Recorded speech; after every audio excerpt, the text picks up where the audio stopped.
I've never done it before. I have not tried like a personal evangelism in the market before. That instruction was kind of foreign. It was new to me, and I didn't even plan to preach that morning. I was even wearing trousers.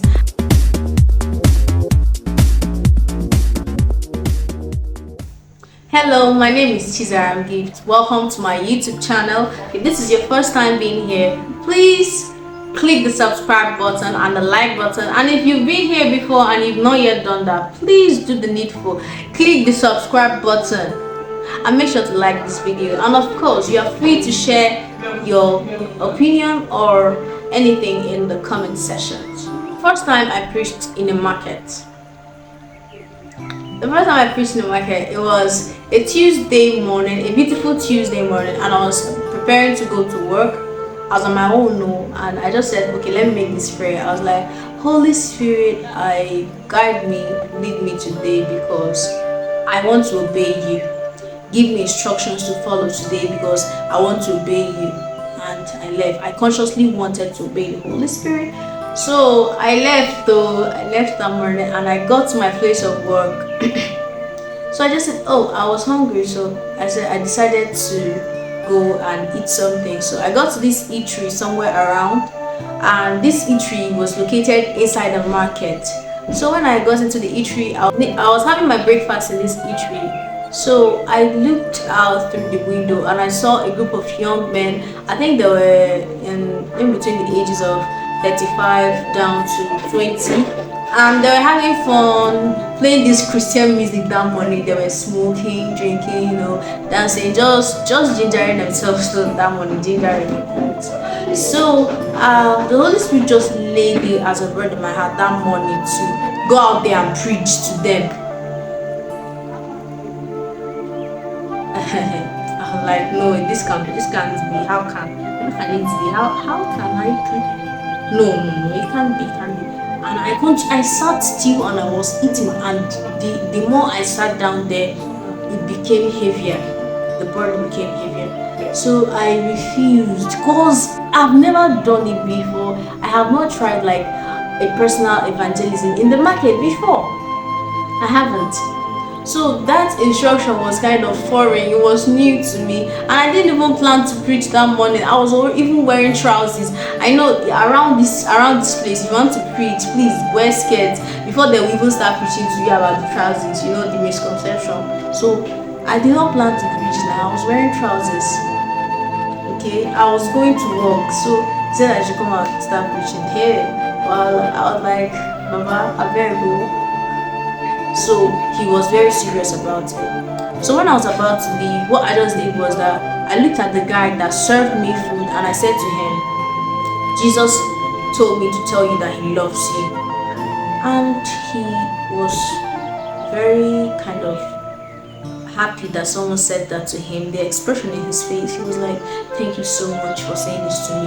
But that was not the instruction. You see, the Holy Spirit was telling me to go outside and preach to everybody, including the young man I spoke to. But I was like, hey, no, this, that, plenty of excuses, and I just talked to one person. That's just madness, because like you did not even fulfill what he asked you to do.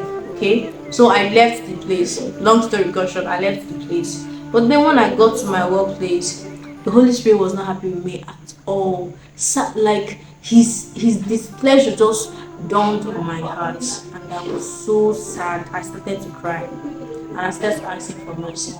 And so it was at that point he started like telling so many things to me through somebody. He was saying, "What if somebody there is supposed to die today, and this is their last opportunity to hear the gospel and to come to Jesus before anything happens to them? And because of your selfishness, you allowed them to pass on to the other side, and they're going to be in hell if something like that happens." And it became heavier. I started to cry more, and I was like, Jesus, mercy, nothing. And I had to take permission from my boss, because I've never felt I've never felt the Holy Spirit be so angry with me before, be so not happy with me before. So I left. I ran back to the eatery. But when I got there, that batch, those sets of young men were no longer there anymore. They were done with eating, and so they just left. Nobody was dancing, there was no music playing anymore. It was just another set of young men. I was very sad. I'll drop a video I made in the immediately I got to the center of the market. I made a video because I didn't even know, sincerely, I don't know what I would say. How will I start? What should I start? I should just come out to the middle of the market and start saying, I don't even know, like. So when I got back there, I was already feeling sad. So I was, at this point, I was like, Holy Spirit, I'm going to do anything.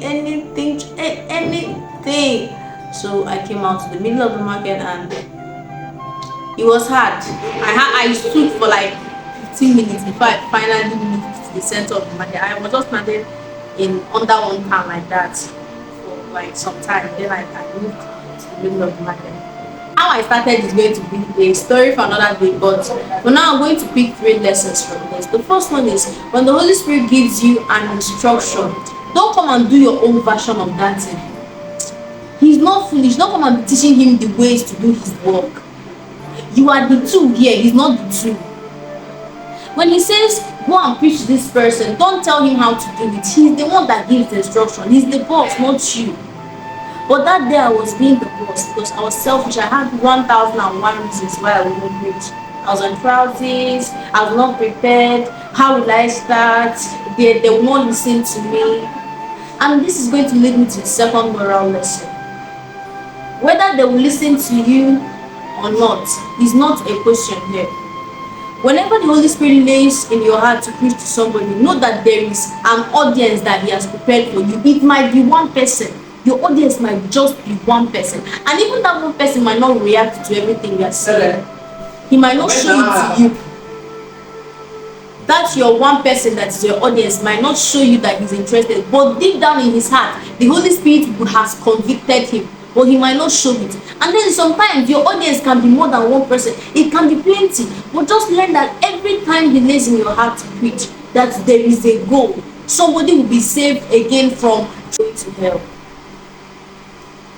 And then the third point I'm going to pick is, please, anywhere you find yourself, know that you are there firstly as a Christian before the business part. You're a businessman, we all know, but you are first a Christian before you're a business person. So I was saying this to myself, that I came for work now. I did not prepare. You did not prepare.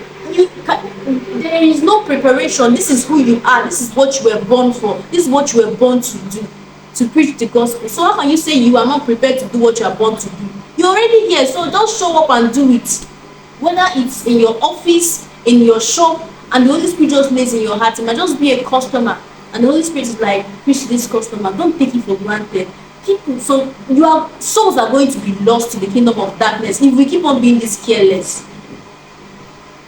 So these are the lessons that he taught me that day, and I tell you the truth, till today I regret the fact that I didn't move out to preach the very moment he laid it in my heart to go and preach, because when I came back I didn't see my audience again.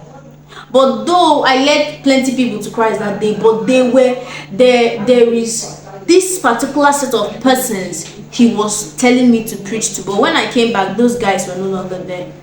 I felt sad, and I still feel sad every time I remember that experience. And this is why I'm making this video. It's a terrible place to be, remembering that there is a person that you were asked to preach to and you did not preach to the person, and you finally lost the person. It's a very terrible experience. So please, let's move out and share the gospel. Please don't forget to subscribe to this channel and like this video, and also share your opinion in the comment section. If you have similar experiences, feel very free to share it in the comments. See you in my next video.